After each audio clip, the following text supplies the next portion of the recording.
todo lo que tenga que ver en cuanto al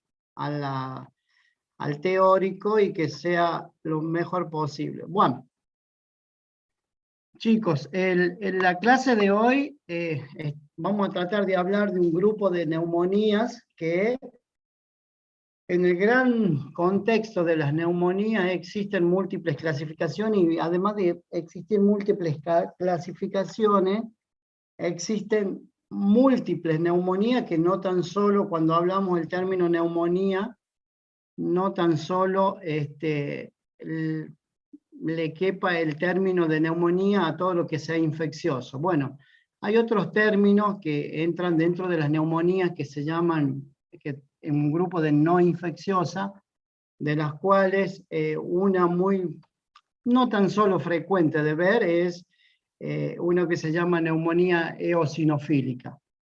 Bueno, esta neumonía eosinofílica, chicos, si no la pensamos que puede estar, es muy difícil diagnosticarla. Mi idea es proveerle un par de ítems a ustedes y poder a ver cómo pueden llegar a sospecharla. Esta es una patología netamente que la diagnostican los neumonólogos. Ustedes como médico generalista y con su orientación, sería muy lindo poderla diagnosticar en un primer momento, pero bueno, si no la diagnostican, no se me asusten porque es algo habitual que les ocurra. Bueno, ¿qué significa neumonía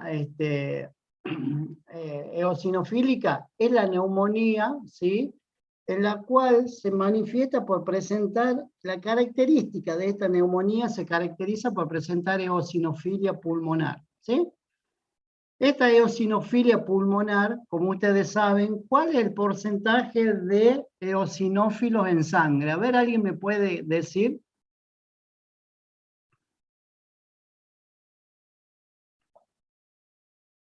¿No? Del 1 al 4% de eosinófilos. 1 al 4% de los glóbulos blancos, algunas bibliografías dicen hasta el 5%, o sea que nosotros ahí ya lo tenemos que tener como punto de referencia a este porcentaje, ¿sí? ¿Cómo se caracteriza esto? Dice, se caracteriza por presentar infiltrados pulmonares intersticiales. Lo que tiene que ver con los infiltrados pulmonares intersticiales, si uno se vuelve a lo que es la clase o a las clases de medicina de diagnóstico, acuérdense en que los intersticiales son los que afectan el intersticio, como la palabra lo dice, perdón, pero que se caracteriza por presentar aspecto de vidrio esmerilado. No es el paciente el que tiene la condensación o la famosa condensación, o sea que una característica presentan infiltrados pulmonares intersticiales.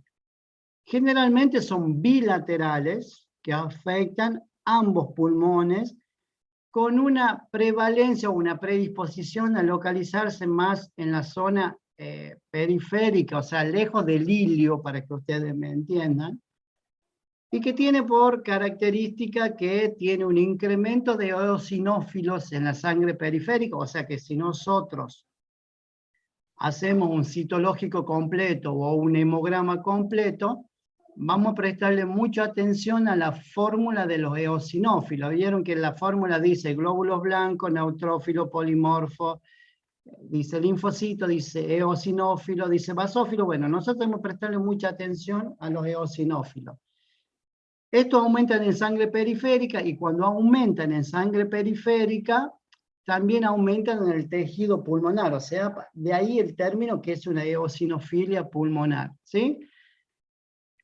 Hay una característica que debe tener para nosotros cerrar el diagnóstico o completar el diagnóstico de certeza, es clave o es fundamental que ustedes tengan eosinófilos sí o sí mayor al 5% en sangre periférica y que también tiene que haber eosinofilia a nivel pulmonar.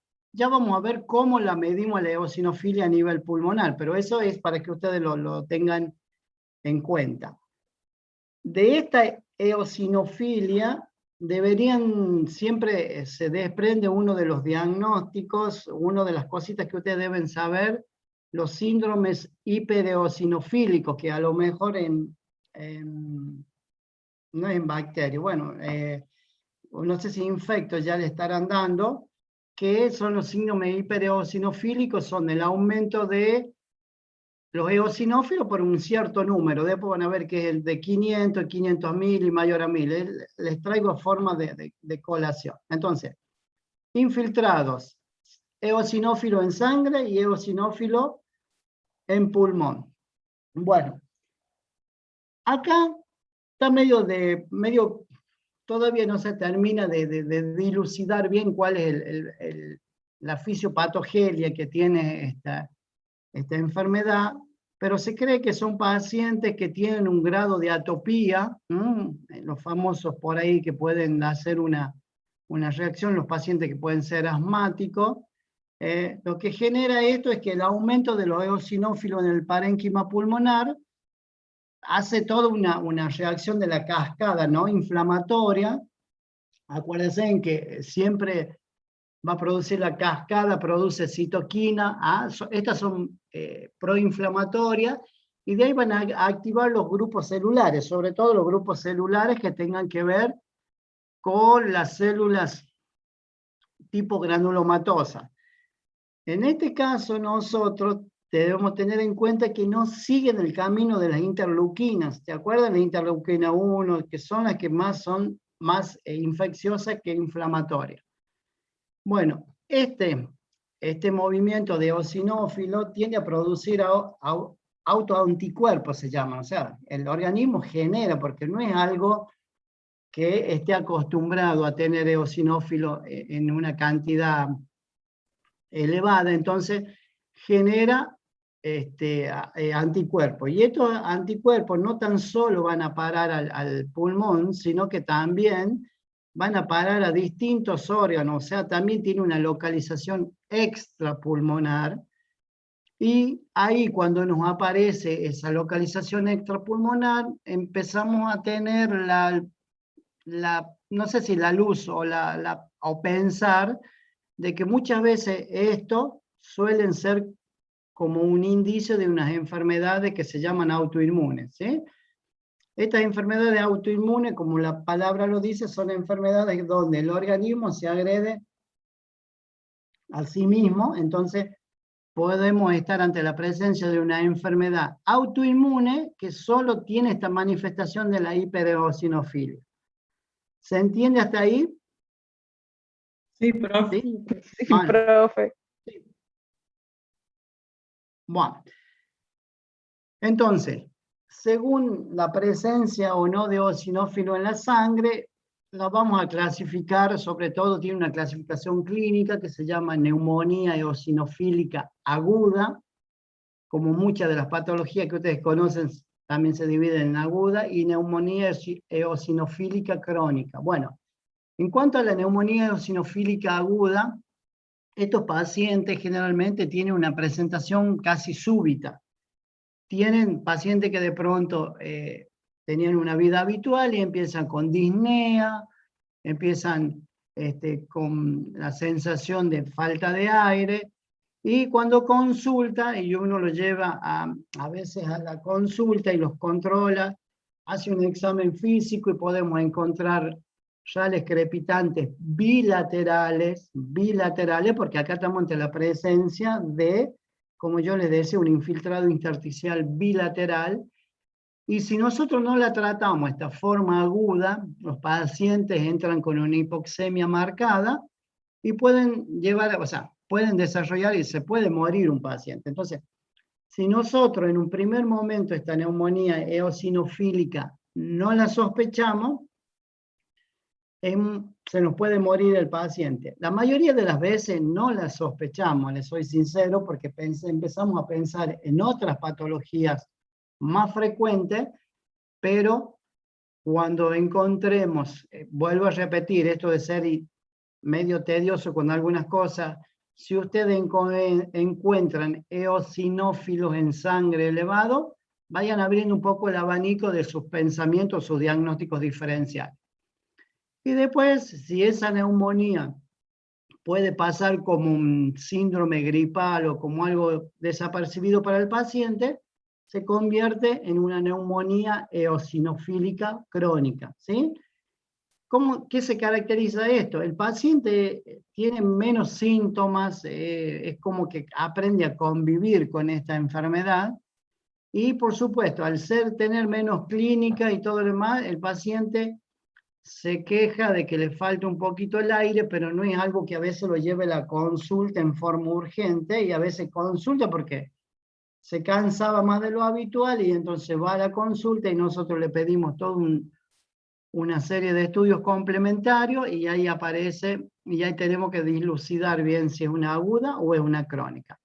La crónica es benigna, el curso es mucho más benigno, la aguda es grave, ¿sí?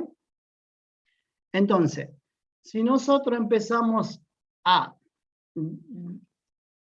ver la característica de cada una de estas neumonías, si tenemos la neumonía eosinofílica aguda, algunos pacientes cursan con fiebre de menos de 7 días de evolución, son pacientes que cursan con fiebre, con tos seca, con disnea, y si hoy en día este paciente le llega, ustedes pensarían en qué patología, con fiebre, tos seca y disnea. Neumonía. ¿Y neumonía? COVID, muy bien, COVID. ¿Estamos? Porque estamos en una epidemia de COVID. Entonces, si yo vengo y les digo, tengo un paciente con fiebre, con tos seca, con disnea, con malestar, nadie me va a decir, doctor, es una neumonía eosinofílica de acá a la China. No, tenemos la epidemiología y tenemos esta pandemia que nos está pegando en los ojos, entonces vamos a pensar. Pero bueno, eso lo pensaremos desde el punto de vista ahora muy bien, ustedes lo están pensando excelente. Entonces, estos pacientes, miren ustedes cómo nos podemos llegar a confundir. Tienen malestar general, tienen mialgia, tienen sudores nocturnos, ¿sí? Y si tienen sudores nocturnos, ¿en qué otra patología pueden pensar?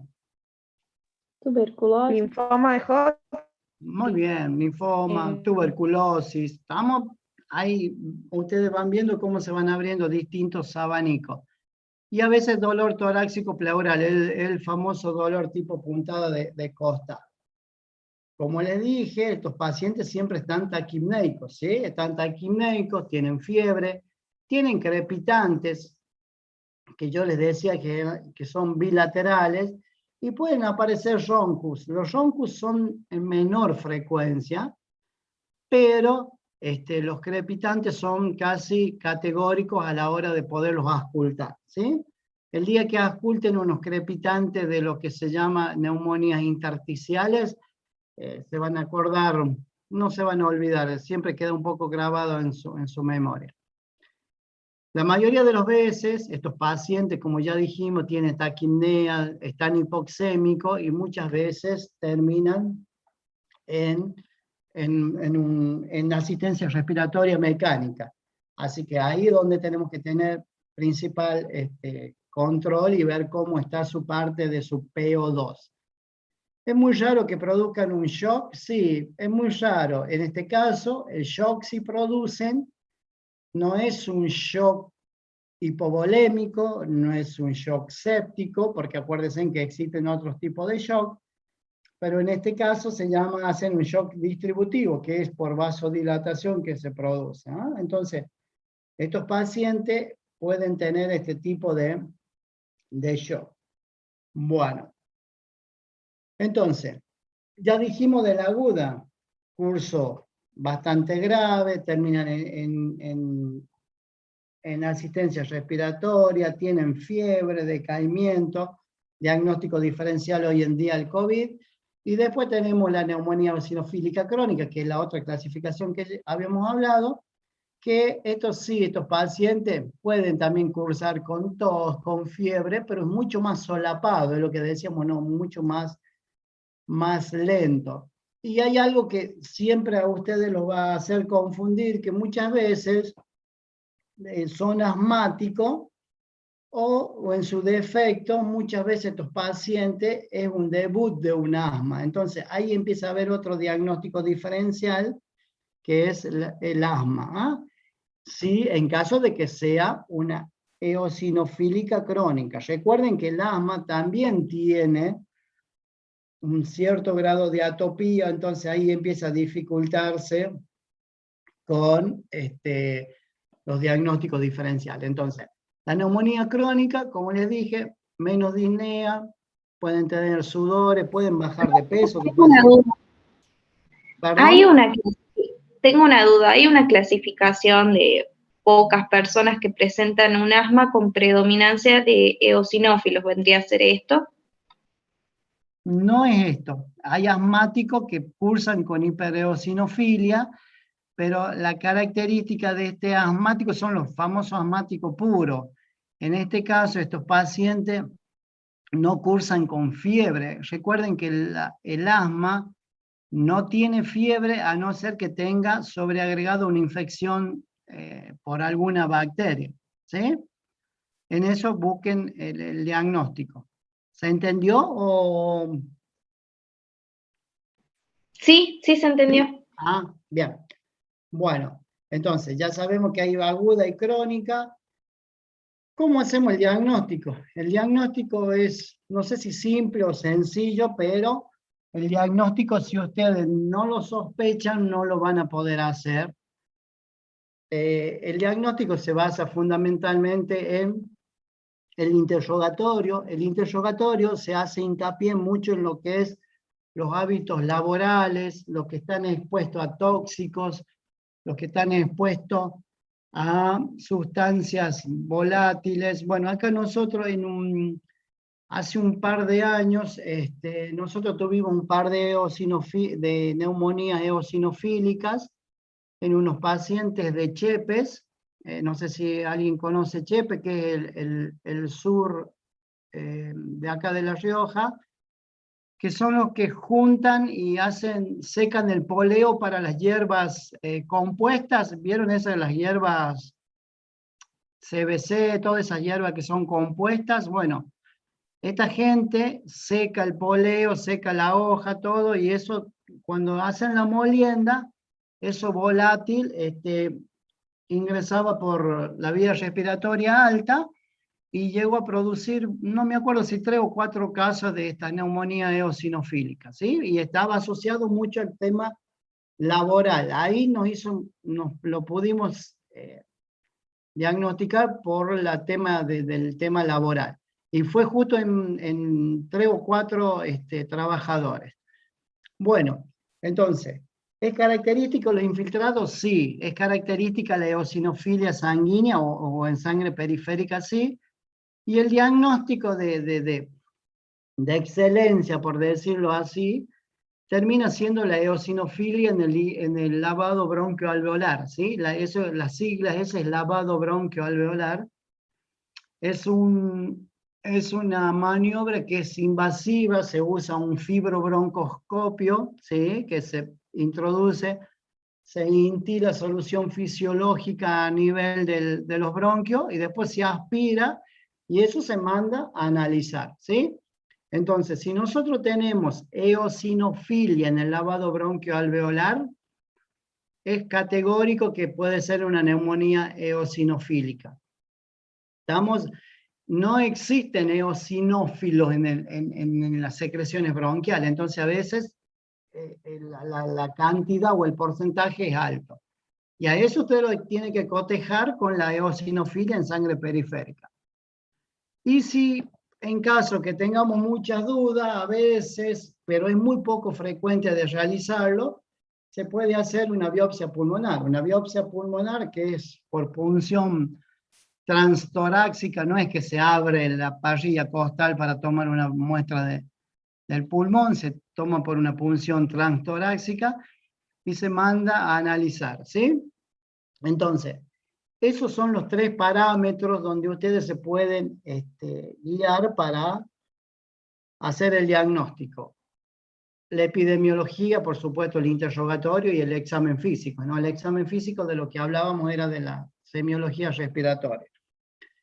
Después tenemos que es lo que yo les contaba recién, es historia de preguntar si hay ingesta de fármacos, si tienen el polvo, esto que yo les decía, los inhalados, si viajan a zonas endémicas, chicos, de parásitos.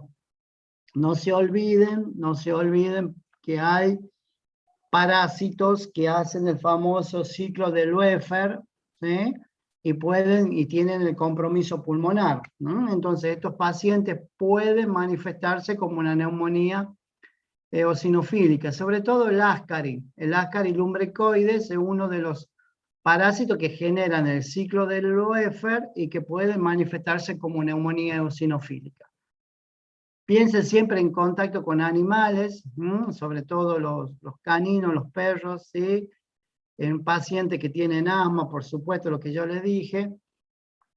En los pacientes HIV, acá se abre un abanico de posibilidades donde puede estar los hongos como listoplasmosis, la coccidioidomicosis, o el mismo Pneumocystis jirovecii, pueden producir estas sospechas de neumonía eosinofílica. Y por supuesto, va a la cabeza, lo primero que ustedes tienen que tratar de descartar es que no vaya a haber una vasculitis o una enfermedad del colágeno. Esa vasculitis o enfermedad del colágeno muchas veces puede ser la punta del iceberg de una vasculitis o de una enfermedad, o de una enfermedad del colágeno, ¿sí? Bueno, entonces, acá ya sabemos cuál es el pilar del diagnóstico. La eosinofilia, el lavado bronquialveolar, y si hace falta hacemos la biopsia y salimos de la duda. Bueno, otras pautas que nos pueden ayudar a orientarnos para la neumonía son, obviamente, como todo paciente con atopía, es determinar la IgE, la inmunoglobulina E. Nunca se olviden, los pacientes con atopía, la inmunoglobulina E puede manifestarse. Hoy en día es algo muy usado el galactomangano, que es una reacción para diagnosticar aspergilosis. Entonces, si tienen la posibilidad, sí, lo piden. Muchas veces nosotros, por ejemplo, nosotros acá en La Rioja no tenemos la posibilidad de pedir galactomangano, pero sí podemos determinar inmunoglobulina E. Como habíamos dicho que el coproparasitológico y uno de los parásitos que produce esta eosinofilia también puede estar dado por el Ascaris, obviamente que el coproparasitológico es de elección también para descartar los que hacen el síndrome de Loeffler. La espirometría, ¿sí? La espirometría nos va a dar un patrón restrictivo, no es obstructivo. ¿Nos guía la espirometría? Sí, nos guía, pero tampoco es el elemento de elección para hacer el diagnóstico. Después nos permite hacer el seguimiento del paciente si le dejó algún grado de compromiso pulmonar. Y como habíamos hablado recién, el lavado bronquialveolar nos confirma de que esté afectado el pulmón, y se ha visto que más del 80% de los casos de neumonía eosinofílica tienen un lavado bronquialveolar superior al 5%. Bueno, y en caso de que podamos hacer una biopsia, como yo les decía, que no es el mejor método, no es el más utilizable, lo vamos a hacer en caso de que tengamos dudas. Lo tengamos duda. ¿Por qué? Porque cuando tenemos duda, hay una superposición de una vasculitis que se llama el síndrome de Chur-Strauss, ¿sí? Así se llama, que en realidad no es una eosinofilia, no es una neumonía eosinofílica, pero es una patología autoinmune que está dada por una vasculitis de los grandes y los pequeños vasos, que se llama síndrome de Chur-Strauss. ¿Es más frecuente el nombre? Sí. Después ya cuando cambiemos un poco la temática, vamos a ir viendo sobre estas enfermedades. Entonces, vamos a seguir. Ya tenemos los elementos, ya sabemos cómo hacer el diagnóstico. Imagenológicamente es como se puede ver, no sé si se alcanza a ver, pero a donde yo tengo mi cursor en la zona periférica, no sé si alcanzan a ver acá, Sí, en esta zona, ¿sí? Ahí se ve el infiltrado intersticial, nosotros le decimos retículo nodulillar. Me perdí con el cursor, pero bueno. En esta zona, por eso yo les explicaba que está más alejada de los ilios, ustedes lo van a ver más alejado de los ilios. Eso en la imagen que para mí está al lado de la izquierda, y creo que para ustedes también, es la radiografía de tórax, ¿sí? Y, por supuesto, la tomografía de tórax, que es como una confirmación de este infiltrado, ahí se ve bien todo el famoso infiltrado intersticial en vidrio esmerilado, se llama. ¿Ah? Vidrio esmerilado es porque, no sé si les tocó ver alguna vez un vidrio esmerilado, pero bueno, de ahí es la opacidad que tiene un vidrio, por ahí cuando lo esmerilan, no me sale ahora en estos momentos, pero bueno, esa es la similitud, por eso se llama así. Entonces, si ustedes tienen una radiografía sugestiva de infiltrado intersticial, no está de más complementarlo con la tomografía que nos va a ayudar. Esta imagen que estamos viendo la van a ver en múltiples enfermedades. La van a ver en las neumonías, la van a ver en las neumonías atípicas, la van a ver en la tuberculosis miliar. Bueno, se la van a ver ahora con esto de las neumonías eosinofílicas. Entonces, estas radiologías o estas imágenes nos pueden llegar a confundir, pero para eso ustedes ya vienen arrastrando un diagnóstico presuntivo para poderlo hacer. Entonces, para que vamos un poquito, ya no sea tan tedioso, existen las enfermedades pulmonares eosinofílicas o las neumonías pulmonares eosinofílicas que pueden llegar a pensar en otras enfermedades. La podemos clasificar con fenómenos vasculíticos o sin fenómenos vasculíticos o granulomatosos, ¿sí?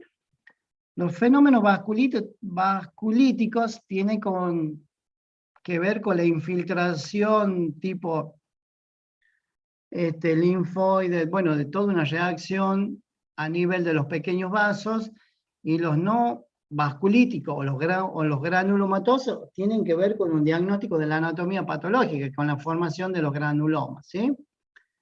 Entonces, se ha visto que existe el famoso síndrome de Loeffler, que lo estábamos charlando recién, y se caracteriza también por presentarse como una neumonía eosinofílica crónica. Esto es común en los parásitos. Ya habíamos hablado que el Ascaris suele ser uno de los que hacen el síndrome de Loeffler. No me está viniendo a la cabeza otro, el Ascaris. Bueno. La triquinera, profe, también tengo que lo causa. Puede causarlo, pero acuérdense que más es la manifestación pulmonar, muscular de la triquinela. Bueno, se me fue el nombre del otro parásito, el Ascaris, ya me va a salir y les digo. Bueno, entonces, recuerden todos los que hacen el síndrome de Loeffler, que es la afectación en el pulmón. Entonces, ¿qué es lo que vemos acá? En el síndrome de Loeffler se ven áreas de consolidación, pero ¿sí? Tiene la característica que son más periféricas, como hablábamos, y una de las características que responden fácilmente al tratamiento de corticoides. Ya van a ver ustedes que una de las formas de hacer a veces el diagnóstico es hacer una prueba terapéutica. Ya vamos a ir viendo y les voy a explicar yo en qué consiste eso. Pero sí, entre estos fenómenos vasculíticos o estas enfermedades idiopáticas lo tenemos que englobar al síndrome de Loeffler. Como ustedes saben, idiopática es porque no sabemos de dónde es. A ver, se me fue. Uy, perdón.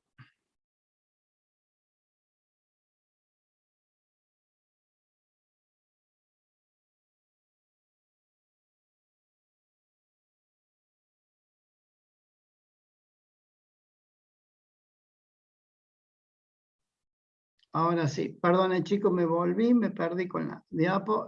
Bueno, vamos a volver un poquitito más. En la idiopática estábamos hablando y ahora vamos un poquito para adelante. Bueno, después está otra característica u otro síndrome de estas enfermedades pulmonares eosinofílicas. Está el síndrome hipereosinofílico.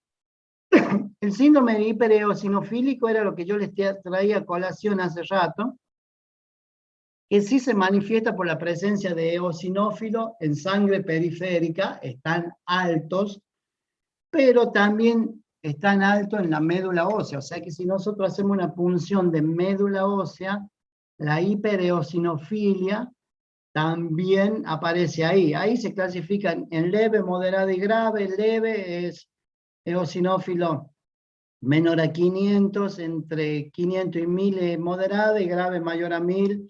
Y hay otra clasificación que también los incluye mayor a 1500. No les quiero decir un número para que no se confundan. Bueno, ¿cuál es la característica de esto? Que tiene una infiltración multisistémica. ¿Qué significa? Que no tan solo está afectando la parte del pulmón, sino que tiene concentración también en otros tejidos. ¿Sí? ¿Qué es lo que tiene la característica? Que es más frecuente en mujeres, ¿sí? Y cuando afectan el sistema cardiovascular pueden llegar a dar miositis, y por supuesto si afectan el sistema nervioso central pueden dar, muy raro que dan meningitis, ¿no? Pero sí producen todos trastornos del sensor. Sí deberían tenerlo en cuenta que la mayor parte de estas síndromes hipereosinofílicos afecta al pulmón. Entonces, ya tenemos el síndrome de Loeffler, tenemos el síndrome hipereosinofílico. Vamos a otros enfermedades eosinofílicas que están producidas por otras, por ejemplo, por fármacos. En lo que tenga que ver con los fármacos, están todo lo que dan unas reacciones de hipersensibilidad. ¿Recuerdan de las hipersensibilidades 3 y 4? Sobre todo es la número 4. Son los que están más expuestos al triptofano, casi no se usa, o sea que prácticamente no estamos viendo. Parásitos, bueno, acá estamos todos de la línea de los helmintos, donde yo les explicaba que el ascaris va a la cabeza, ¿sí? Entonces pueden producir lo que decíamos infiltrado y nos puede confundir con el síndrome de Loeffler. Los hongos, como ya le había comentado, también tiene que ver, mucho dan esta hipereosinofilia o esta neumonía eosinofílica, donde a la cabeza va el Aspergillus, ¿sí? El Aspergillus es uno de los hongos que mayor frecuentemente cursa con eosinofílica y compromiso pulmonar. Y dentro del Aspergillus hay dos grandes grupos o subclínicos o clínicos, que está caracterizada por la aspergilosis broncopulmonar alérgica, que es una patología tipo asmática, y la granulomatosis broncogénica, que sí eso se está asociando más al infiltrado de granuloma y que puede confundir con otras enfermedades. A modo grosero, para que ustedes no se confundan, recuerden que los fármacos pueden producir las eosinofilias pulmonares, los parásitos que ya habíamos hablado, los hongos que también habíamos hablado. Entonces, esos son los elementos que ustedes deberían tener en cuenta. Otra de las enfermedades que ya pueden producir una eosinofílica pulmonar, empezamos a meternos en el camino de las enfermedades inmunológicas o de las colagenopatías, si ustedes lo quieren englobar un poquito más, a donde aparecen, por ejemplo, las angeitis de granulomatosa, que es muy similar a la anterior provocada por el Aspergillus. Acá estamos agregando otra enfermedad, que es la enfermedad de Wegener, que es una enfermedad que en realidad es una vasculitis, otros la conocen como el síndrome pulmón-riñón, ya vamos a ver después esta enfermedad. la angeitis granulomatosa alérgica o síndrome de Church-Strauss, que lo vimos hace 2-3 diapos atrás. Es menos frecuente encontrar la granulomatosis linfomastoidea. Todos estos son diagnósticos netamente casi anatomopatológicos, chicos. O sea que si tienen la posibilidad de tener una biopsia transtorácica, podemos llegar a algunos de estos diagnósticos diferenciales. Pero si no, piensen en lo más frecuente, en lo que habíamos hablado, Loeffler, ¿no? Todo lo que tenga que ver en esas patologías. Bueno, ¿cómo el tratamiento? El tratamiento es un tema bastante particular a la hora de decidirlo, porque tenemos no sé si la duda o no, si el origen es infeccioso o el origen es no infeccioso. ¿Por qué? Porque tienen fiebre, tienen decaimiento, tienen disnea, tienen infiltrado y muchas veces le terminamos poniendo antibióticos y esos antibióticos cursan 48, 72 horas o un poco más y el paciente sigue haciendo fiebre. Bueno, cuando estos pacientes siguen haciendo fiebre a pesar de un tratamiento antibiótico correcto, uno empieza a pensar que la fiebre no es de origen infeccioso, sino que puede ser de origen inmunológico o puede ser alguna de estas eosinofilias. Entonces, ¿qué hacemos muchas veces? Muchas veces hacemos lo que nosotros le llamamos, es así, ¿no? Yo lo traslado a la parte práctica, cuando a veces nos faltan algunos elementos diagnósticos, cuando nos está faltando una fibrobroncoscopía para un lavado, cuando nos está faltando una punción de médula ósea para medir la cantidad de eosinófilos en la médula.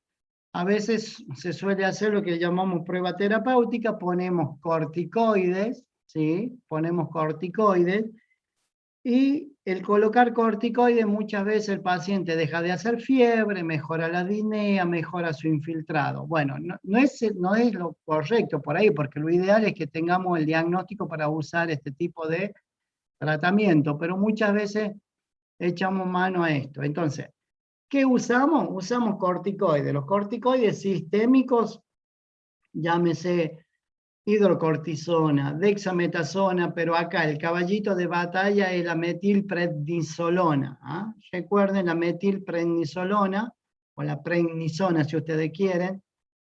Endovenoso muchas veces lo usamos como pulso, lo llamamos nosotros. Usamos dosis muy alta de prednisona. Usamos, para que tengan una idea, de 1 gramo día, ¿sí? 1 gramo día. Y después podemos usar corticoides vía oral, ¿sí?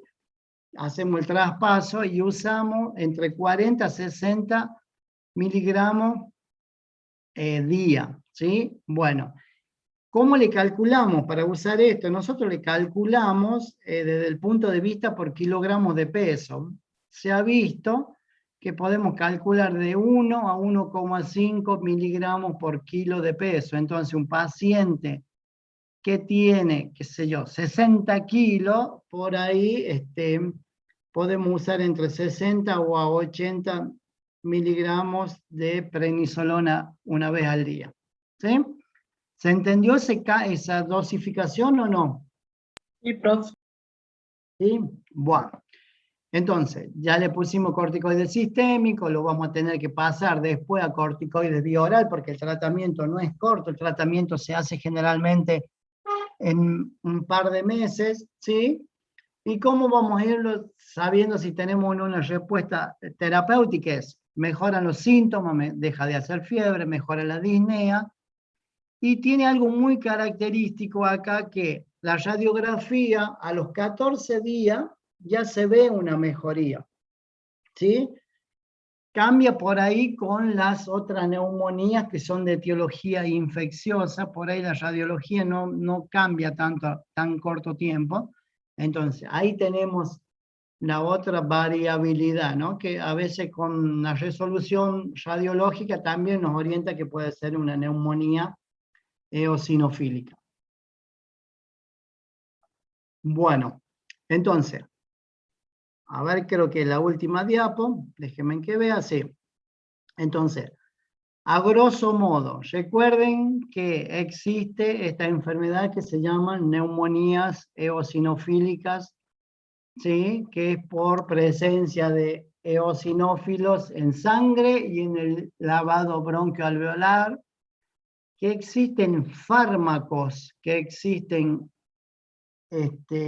parásitos, que existen hongos que producen este tipo de neumonías, que el diagnóstico lo terminamos haciendo desde el punto de vista de un laboratorio, de un lavado bronquioalveolar. Rara vez la biopsia, a no ser que tengamos duda que que haya una colagenopatía por debajo, y por supuesto, como les explicaba yo, la colágenos o estas enfermedades inmunológicas, muchas veces la neumonía eosinofílica suele ser como la punta del iceberg para pensar en estas enfermedades inmunológicas. Y el tratamiento es corticoides. No usamos antibióticos, no se usa antibiótico.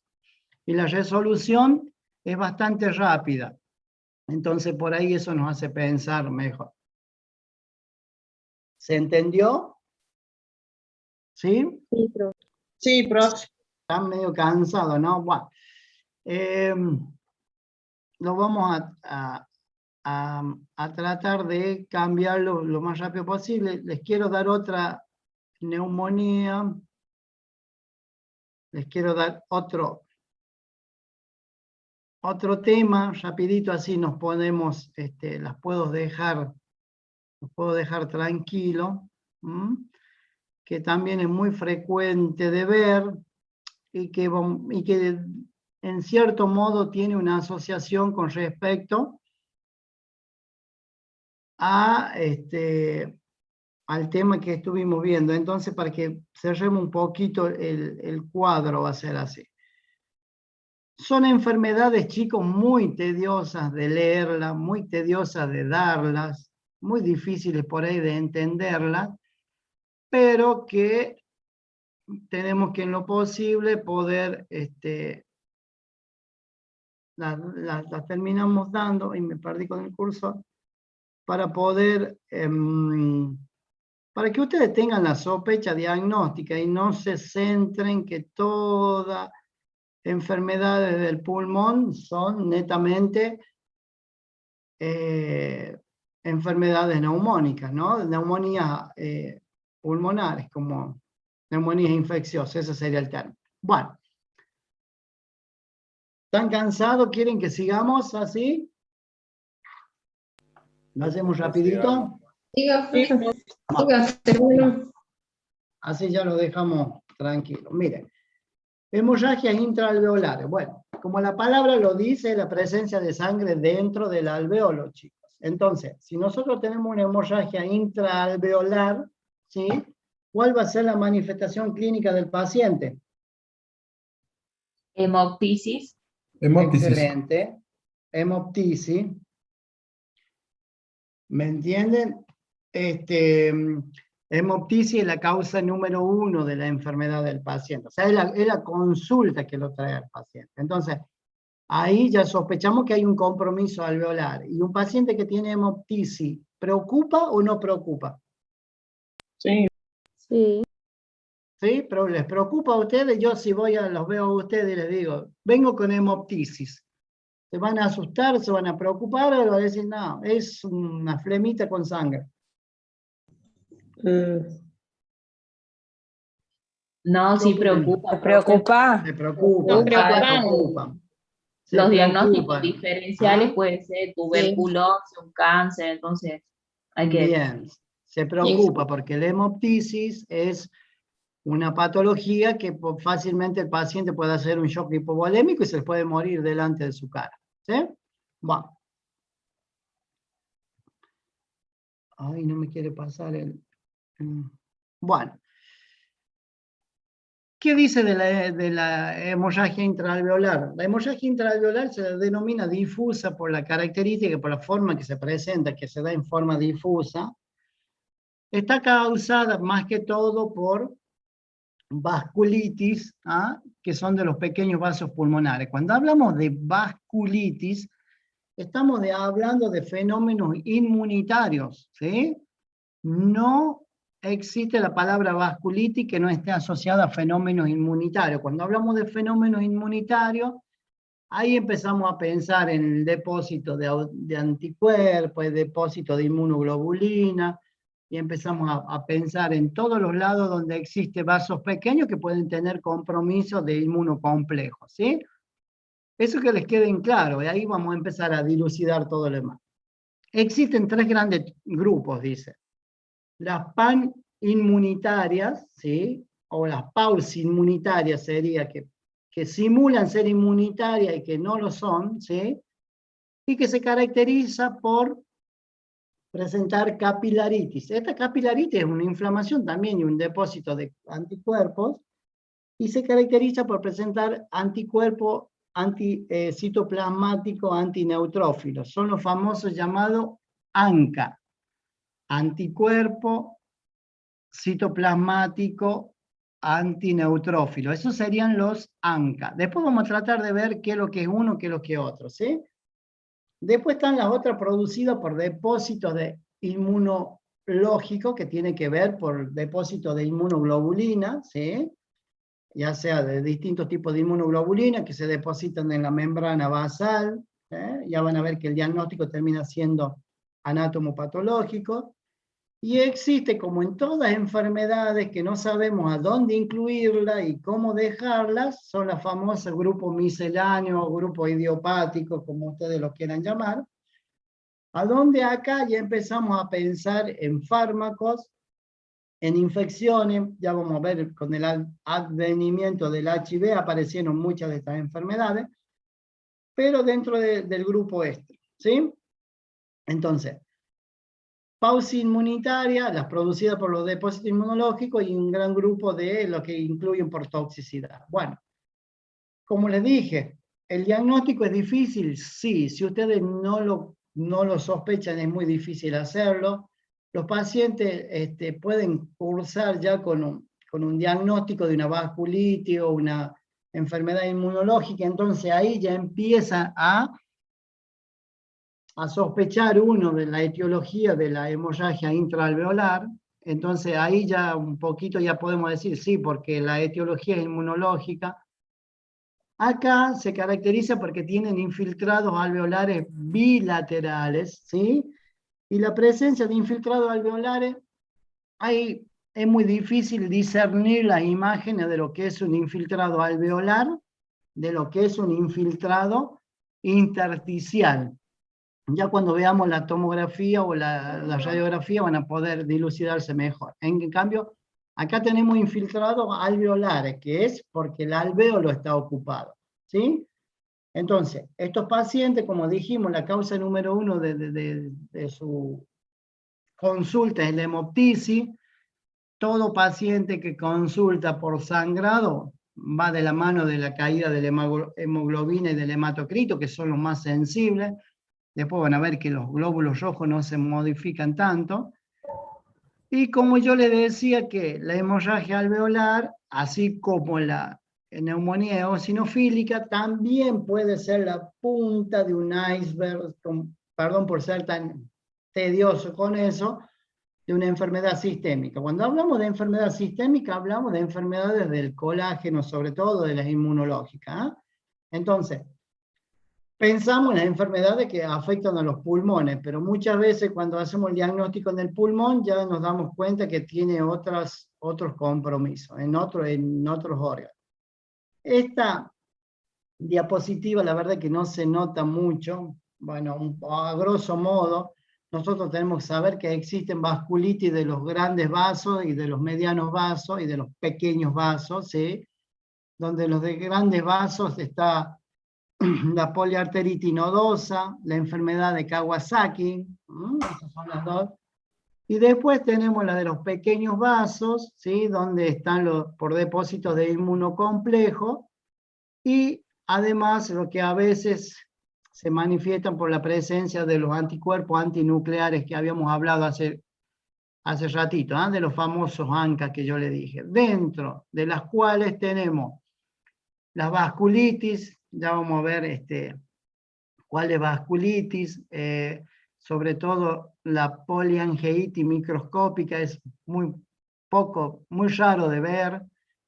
Y acá tenemos los dos grandes grupos que son las más frecuentes de ver, que cursan con ANCA positivo, ¿sí? Con anticuerpo citoplasmático antineutrófilo, que están los dos grandes grupos, que es la granulomatosis de Wegener y el síndrome de Church-Strauss. Recuerden que la granulomatosis de Wegener, les vuelvo a insistir, es lo que se conoce como el síndrome pulmón-riñón, o sea que a veces, además de tener compromiso pulmonar, suelen tener compromiso renal. Y el síndrome de Church-Strauss, que es muy similar muchas veces como un asma, pero tiene la característica que es más común en los hombres. Un poco para seguir hablando de los pequeños vasos con depósitos de inmunocomplejos, no nos podemos olvidar de la vasculitis por crioglobulinuria, la púrpura de Schoenlen-Henoch, que es más común en chicos, ¿sí? Y acá entramos en otro gran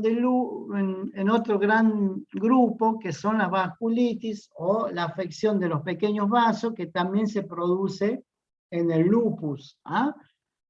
El lupus es otra enfermedad inmunológica, ¿sí? Que por supuesto puede aparecer como un fenómeno vasculitis y puede debutar como una hemorragia intraalveolar difusa.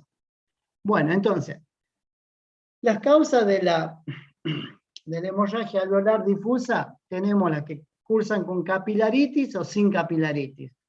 ¿Qué significa con capilaritis? En la inflamación, ¿sí? Que tienen sobre todo la afectación por inmunocomplejo, donde se encuentra. No hace falta que la sepan a esta, chicos, pero bueno, un foco para guiarlo es el granulomatosis de Wegener, la poliangeitis microscópica, la capilaritis pulmonar, es muy raro de ver, bueno, el síndrome antifosfolipídico, eso sí es una enfermedad, un síndrome bastante frecuente de ver, sobre todo en mujeres embarazadas que no llegan a término con sus embarazos, con pérdidas con abortos espontáneos, y que siempre lo tenemos que sospechar. La crioglobulinemia mixta, muy raro. Otra es el síndrome de Behçet. Bueno, el síndrome de Behçet también es una patología que puede cursar con afectación pulmonar, pero también nos guiamos porque este síndrome puede tener lesiones en la mucosa yugal, o sea, en la boca. Eso no nos puede guiar. La púrpura, como todos lo saben, la púrpura de Schoenlen-Henoch, obviamente que va a la cabeza, y el examen físico ustedes ya lo hace pensar qué patología es. Y existen también los compromisos renales, por supuesto, de los depósitos de los inmunocomplejos. Hay otras que son inducidas por la droga y una manifestación común en el rechazo del trasplante agudo. Bueno, eso se da en pacientes que tienen trasplante de pulmón-corazón. Y después las que no tienen sin capilaritis, acá aparecen otras etiologías donde el lupus eritematoso es el más frecuente. El síndrome de Guth-Pasteur es también una patología también de etiología inmunológica, ¿sí? Y que los hace pensar. Y acá encontramos otras cositas como son, cuando hay una lesión alveolar difusa, porque se rompe el alveolo, se produce la lesión y por eso se produce la hemoptisis. En pacientes muchas veces con estenosis mitral severa pueden tener hemoptisis.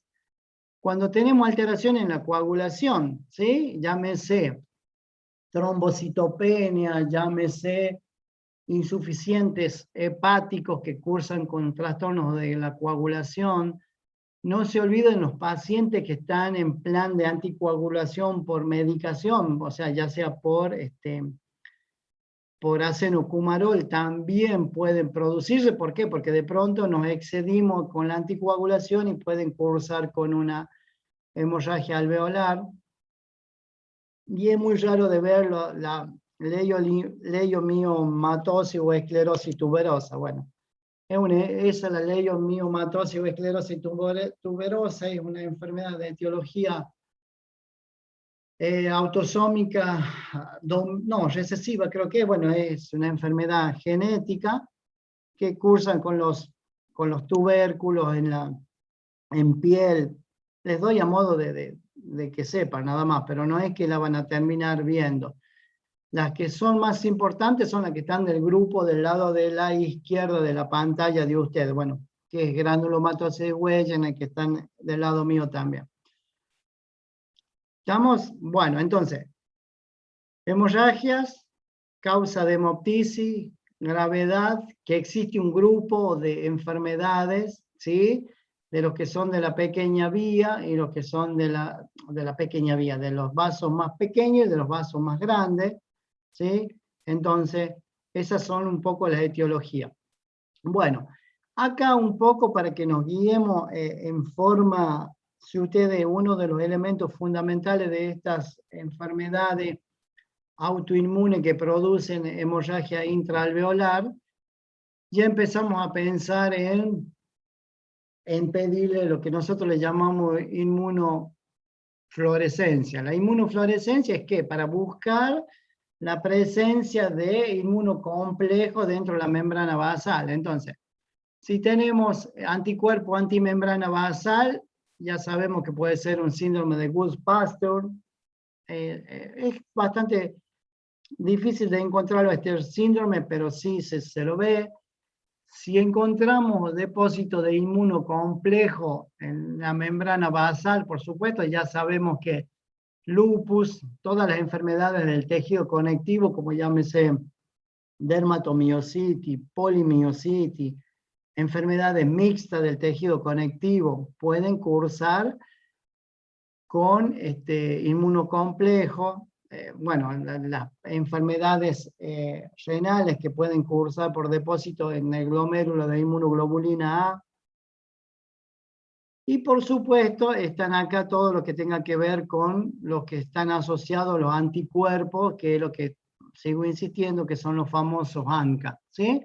Los anticuerpos citoplasmáticos antineutrofílicos, y acá los engloba granulomatosis, la poliangeitis, Chur-Strauss, y aquellos pacientes donde no tienen mecanismo de autoanticuerpo, es muy raro que encontremos que es la hemorragia pulmonar idiopática. Esa hemorragia pulmonar idiopática no está asociada ni a anticuerpos, y si hacemos inmunofluorescencia no vamos a encontrar nada. Entonces, por eso le llaman, es una hemorragia que se produjo y que nunca supimos de qué. Bueno. Esto es largo y tedioso, pero lo vamos a tratar de hacer importante en estos cuerpos. Bueno, como yo le venía repitiendo que los famosos ANCA, anticuerpos citoplasmático antineutrófilo, tiene dos variantes o tiene dos proteínas que nosotros las tratamos de marcar con la inmunofluorescencia, y son la antiproteinasa 3 y la antimieloperoxidasa. A modo de que yo le estoy diciendo a modo de que lo sepan, nadie, ni el reumatólogo más avesado les va a venir a preguntar cuáles son las dos fracciones más importantes. No, bueno, pero para que lo conozca, que tiene dos fracciones, que es la antiproteinasa y la antimieloperoxidasa. Y dentro de la inmunofluorescencia ahí encontramos una variante. Bueno, estas variantes se clasifican como los ANCA C, que son los ANCA o los anticuerpos con patrón citoplasmático, por eso se llaman ANCA C, que es por eso la C. Y después están los anticuerpos con patrón perinuclear, que es anticuerpos que se adhieren al núcleo, que son los famosos ANCA-P, ¿sí? Entonces, cuando uno hace una solicitud de un laboratorio, pedimos ANCA-P y ANCA-C. Y existe un tercer patrón que es muy difícil de encontrar, lo atípico se llama, que a veces los que hacen inmunología lo informan como en tormenta de nieve, porque no terminan de dilucidarse bien. No saben quedan en una fracción intermedia entre los ANCA-C y los ANCA-P. Es a modo de que lo sepan, pero lo que son de fundamental importancia cuando soliciten, sobre todo ANCA-P y ANCA-C, ¿sí? Bueno, vamos a seguir si no se le hace tanto. Entonces, ¿cuándo vamos a hacer biopsia o cuándo vamos a hacer inmunofluorescencia? Bueno, ustedes biopsia van a hacer en caso de que tengan duda y que no sepan si la inmunofluorescencia no nos da mucha información. Ahí van a hacer biopsia pulmonar, si no se manejan con inmunofluorescencia. El tema de hacer una biopsia pulmonar en un paciente sangrando, hipoxémico y todo el mal no es lo más aconsejable. ¿Cuándo podemos hacer biopsia? Si queremos descartar otras causas que no nos termine de convencer la inmunofluorescencia, ahí podemos llegar a hacer biopsia, y si sospechamos depósitos inmunitarios, en el caso del lupus, de lo que hablábamos hace rato, pero muchas veces estos pacientes que sospechamos en el pulmón que pueden tener inmunocomplejo, muchas veces le terminamos haciendo biopsia renal porque su inmunocomplejo también lo podemos encontrar a nivel del glomérulo. Entonces, la biopsia pulmonar se ha visto que en caso de la hemorragia intraalveolar, ¿cuándo la hacemos? En caso de dudas, no más. ¿Ah? Bueno, ¿cuál es la característica que debemos saber para que nosotros podamos hacer inmunofluorescencia? La característica que tenemos que congelar es, se hace una biopsia por congelación, ¿sí? Tiene que ser el tejido tiene que estar fresco, así como se hacen las biopsias por congelación de otros lados, para que nosotros podamos hacer inmunofluorescencia. Sí o sí tiene que ser un fragmento de parénquima del pulmón, pero que esté congelado. Y ahí empezamos a buscar IgG, IgM, IgA. ¿Ah? Entonces, esas son todas las causas, lo que nosotros buscamos para descartar o confirmar las enfermedades por depósito de inmunocomplejo. Característica: si van a biopsiar y no tienen para hacer biopsia por congelación, no lo biopsien, porque si no lo podemos biopsiar, la inmunofluorescencia no nos sirve. Bueno, les doy un cuadro así rapidito, que es muy similar al cuadro que vimos que no se veía muy bien. Los que están asociados a los famosos anticuerpos antinucleares, ya vimos Wegener, poliangiitis, Char-Strauss, la glomerulonefritis, ¿sí? Que por ahí son las necrosantes, y generalmente lo que ustedes van a tener en cuenta, que puede haber forma mixta, o sea, que tengan tanto de compromiso de uno como tengan compromiso de otro, pero bueno, eso es menos frecuente, y sí van a ver que es más frecuente en varones. A modo de grosso modo, terminen sabiendo cuáles son los que están asociados: granulomatosis, poliangiitis, Char-Strauss y la glomerulonefritis. Eso sería a forma grosera. Entonces, ¿qué es lo que hacemos cuando hacemos inmunofluorescencia y cuando pedimos los anticuerpos? Bueno, si tenemos ANCA-C, hay un 70% de posibilidades, el que más importante, más nos da el diagnóstico del ANCA-C, es cuando la granulomatosis de Wegener, ¿sí? Si queremos hacer el diagnóstico de un Char-Strauss, es muy bajo el rendimiento que tiene el ANCA-C. Y la poliangiitis microscópica también es medio bajo. Entonces, ANCA-C es categórico para que nos dé una granulomatosis de Wegener. Después tenemos el ANCA-P, ¿se acuerda? La otra perinuclear, la otra variante, ¿sí? Acá ya va cambiando el ANCA-P. Fíjese en que el ANCA-P tenemos un 50% de hacer un diagnóstico de poliangiitis y nos sube al 60% de la posibilidad de hacer un diagnóstico de Char-Strauss. Entonces, si ustedes van sospechando una u otra enfermedad, si sospechan una Wegener, pidan ANCA-C. Como generalmente se pide estos dos, ANCA-C y ANCA-P, después le hacen, lo interpreta, pero si les da más positivo el ANCA-P, piensen en poliangiitis, piensen en Char-Strauss. Si le da alto el ANCA-C, piensen en Wegener. Y por supuesto, como en toda patología, siempre existen los negativos, que tampoco no nos terminan de descartar. A grosso modo, chicos, y ya terminamos para que no me maten, la granulomatosis de Wegener, como el término lo dice, es una inflamación granulomatosa, afecta al pulmón, ¿sí? Afecta a los vasos de mediano y pequeño calibre, por eso también puede llegar a afectar el riñón, eso es lo que yo les decía, la enfermedad síndrome pulmón-riñón. Tiene presentación clásica, es bien conocida, sí, estos pacientes generalmente tienen hemoptisis, artralgia, mialgia, entonces, y por supuesto le pedimos los anticuerpos y van a estar elevados los ANCA-C. La hemorragia alveolar no es que sea casi categórica, pero puede ser una manifestación de un inicio. Si nosotros tenemos una hemorragia alveolar, pensemos que puede ser una granulomatosis de Wegener. Y sí, acá es categórico, por eso es lo que yo le decía, que se conoce como el síndrome pulmón-riñón, porque sí, estos pacientes se manifiesta porque tienen una afección renal y es grave. Estos pacientes muchas veces consultan por falla renal y cuando uno empieza a estudiarlo se da con la patología de Wegener, ¿no? Muchas veces uno los termina dializando a estos pacientes. Eso en cuanto a la Wegener. Vamos a la otra, que era la poliangiitis microscópica, que ya le dije que lo más certero, lo más fácil es pedir los ANCA-P. También dice una vasculitis necrotizante de pequeños vasos. No, es muy raro que exista depósito de complejo.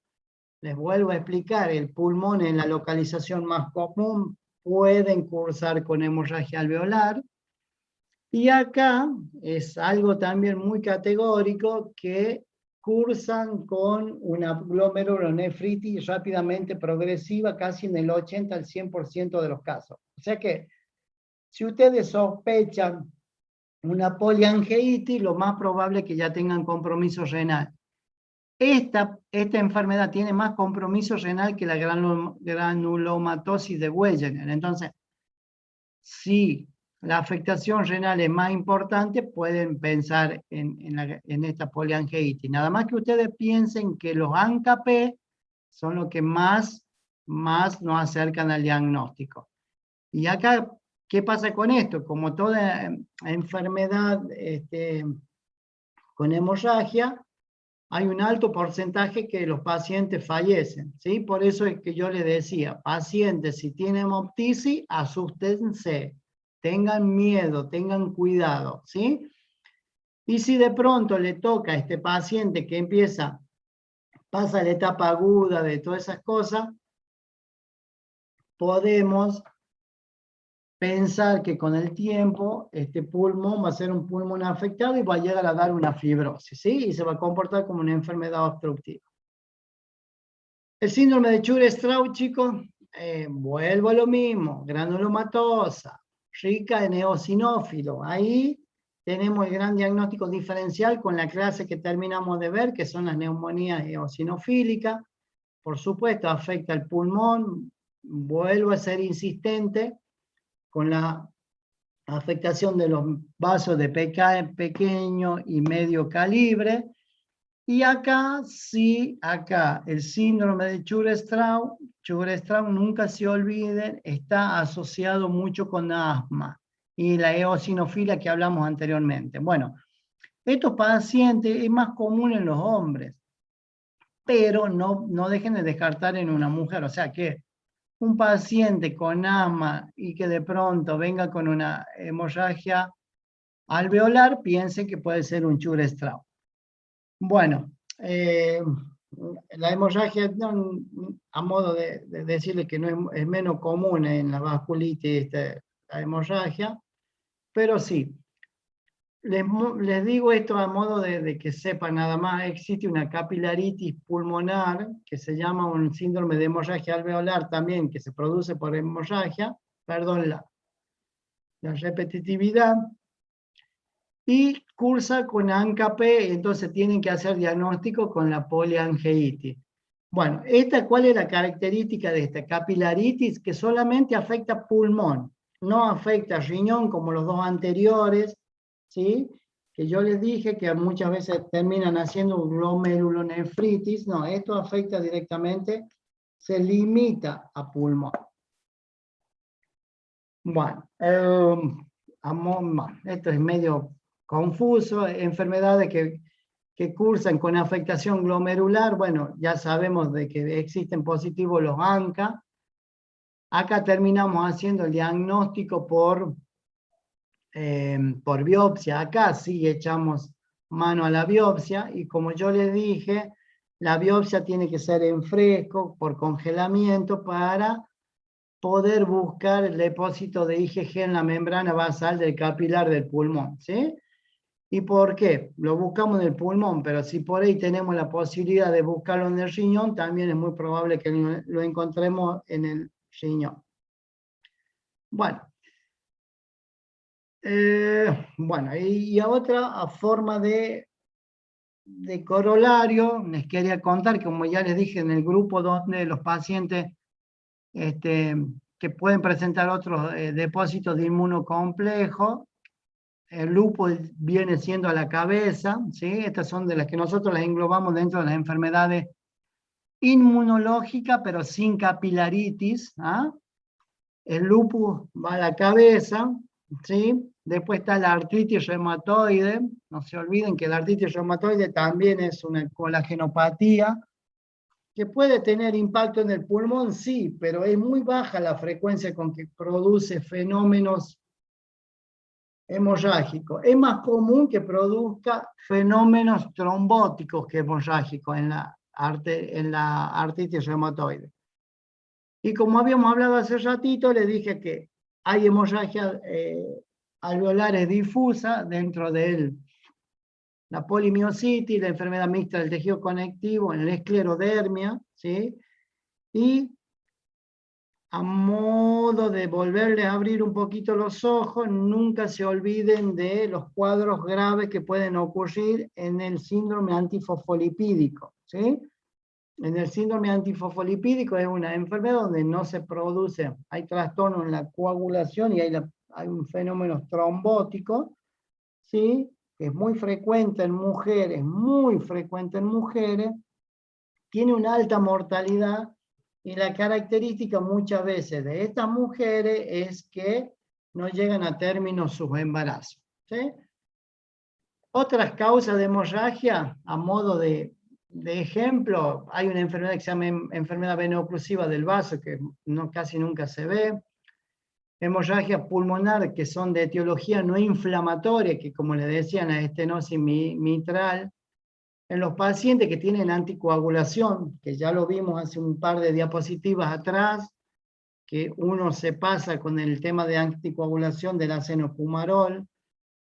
Y últimamente se han descrito algunas causas de hemorragia digestiva asociadas al tratamiento de los fármacos biológicos, que son nuevos, que ustedes ya saben, a los biológicos, que son el gentusuzumab, el infliximab, el sirolimus, todo esto son inmunomoduladores, inmunomoduladores que se usan mucho para las enfermedades del colágeno. El sirolimus se usa para los pacientes trasplantados, lo mismo que el everolimus, y el rituximab, que bueno, es de la familia del infliximab.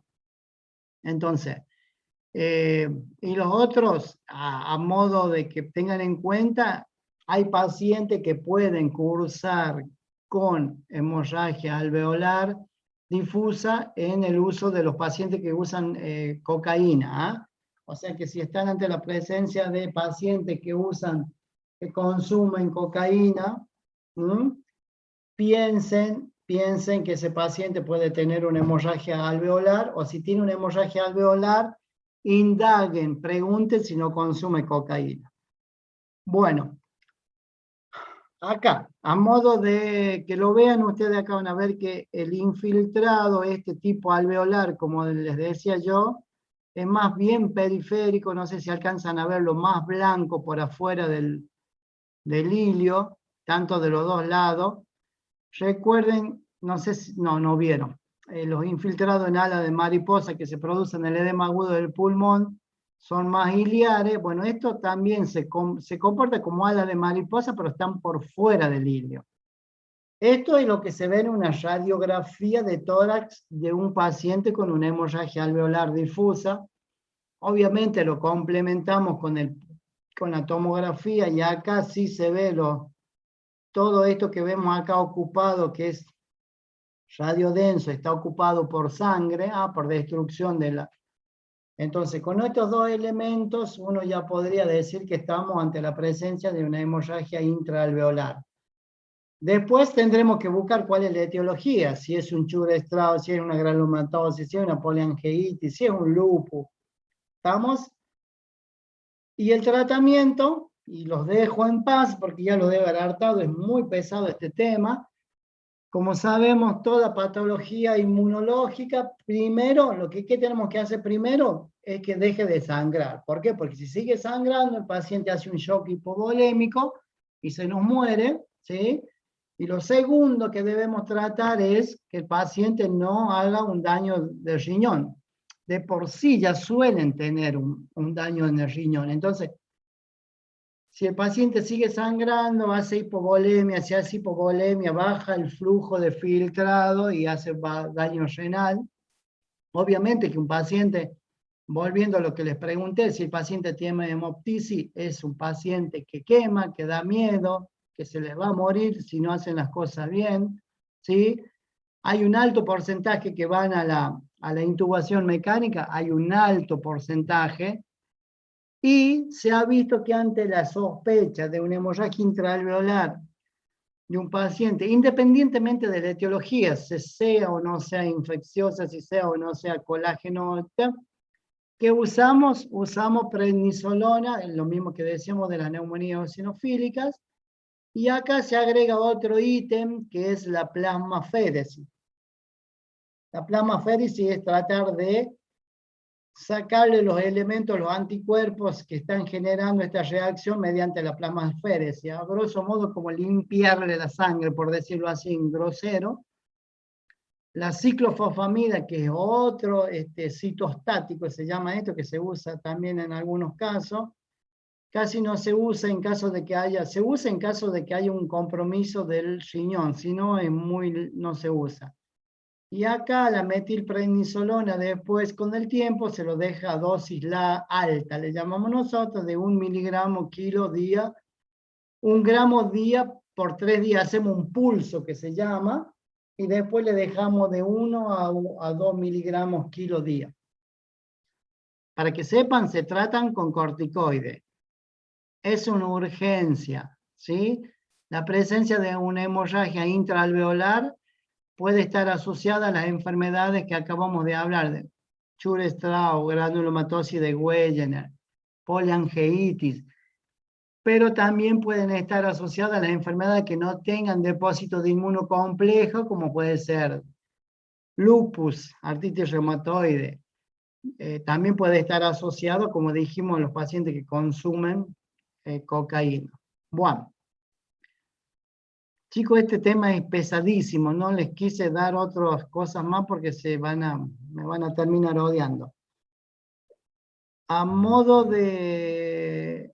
Yo sé que es muy difícil que lo entiendan, pero bueno, recuerden de los ANCA, de los anticuerpos citoplasmáticos antinucleares, recuérdenlo que eso se pide, pongan en la balanza si se biopsia o no se biopsia.